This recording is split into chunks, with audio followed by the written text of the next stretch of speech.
बात महाराष्ट्र की, जहां पर आज मतदान का दिन है। 246 नगर परिषदों और 42 नगर पंचायतों के लिए आज वोट डालने हैं। मतदान शाम 5:30 बजे तक चलेगा और वोटिंग पूरी तरह ईवीएम के जरिए होगी। कुल मिलाकर लगभग 1.07 करोड़ मतदाता अपने मताधिकार का प्रयोग करेंगे और राज्य भर में करीब 13,355 मतदान केंद्र बनाए गए हैं। मतगणना 3 दिसंबर 2025 को होगी, लेकिन राज्य निर्वाचन आयोग ने चुनावी प्रक्रिया से जुड़ी शिकायतें मिलने के बाद 20 नगर परिषद और नगर पंचायत चुनाव को टाल दिया है।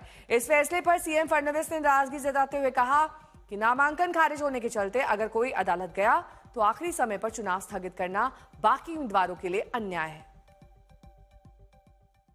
देखिए, पहली बात मैं बताऊंगा कि हमारी जो युति है शिवसेना भाजपा की, वो बहुत पुरानी है। बाला साहब ठाकरे जी, श्रद्धेय अटल जी, आडवाणी जी के जमाने की युति है। ये बहुत पुराना गठबंधन है और ये विचारधारा पे गठबंधन हुआ है। ये कोई सत्ता कुर्सी के लालच में ये गठबंधन नहीं हुआ है।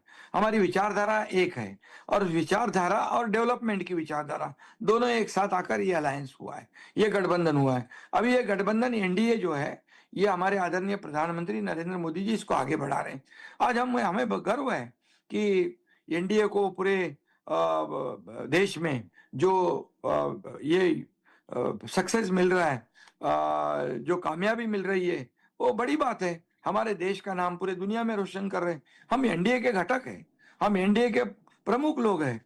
तो इसलिए बिहार का जो चुनाव है, बिहार के चुनाव में भी हम गए थे। तो एनडीए जब एक साथ होती है, एनडीए मजबूत होती है, तो देश भी मजबूत होता है। और इसलिए ये छोटी मोटी बातें जो है, ये पद किसको मिला, वो पद किसको मिला, इस पे हम जाते नहीं। विद्या मेरी सहयोगी जुड़ गई हैं तमाम जानकारी के साथ। विद्या, क्या शिकायतें मिली हैं चुनावी प्रक्रिया से जुड़ी हुई, जिसको लेकर अब सारे विभाग सजग हो गए हैं?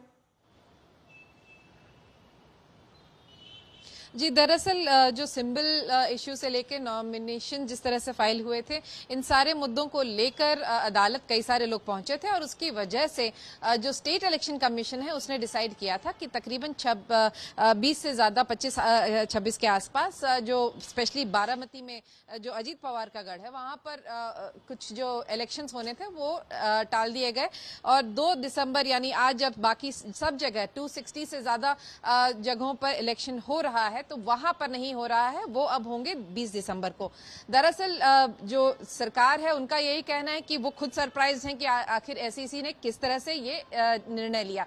वहीं जो आज जैसे हमने सामना जो अखबार है, जो यूबीटी सरकार जो उद्धव ठाकरे की जो नेतृत्व में चलता है, उसने आरोप लगाया कि ऐसा हो नहीं सकता कि भले ही फडणवीस सरप्राइज जता रहे हो, लेकिन ये सरप्राइज कैसे हो सकता है, ये तो आपस में ही मिली भगत है इनकी, तो ये जरूर कुछ आपस में ही ये कुछ कर रहे होंगे।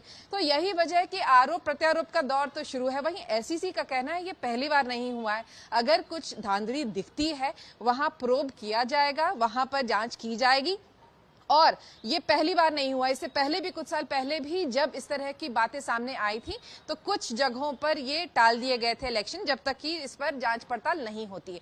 तो आरोप प्रत्यारोप के बीच में देखिए, इलेक्शन के पहले भी हमने देखा कि कई सारी पार्टियां अपनी बातें, और खास तौर से अगर आप देखें तो महायुति क्योंकि खुद ही आपस में अलायंस में नहीं लड़ रही हैं, ये आपस में ही भी भिड़ती हुई नजर आई थी, तो इतना ज्यादा इन्होंने आप कह लीजिए स्पेस ले लिया लोगों के दिमाग में कि महा विकास अघाड़ी की तो बात ही नहीं हो पाई। क्या ये स्ट्रैटेजी के तहत था या फिर स्ट्रैटेजी के परे हो गया था, ये तो इलेक्शन के बाद ही पता चलेगा, जब ये पार्टियां मिलके अपनी सरकारें उन लोकल बॉडीज में बनाएंगी।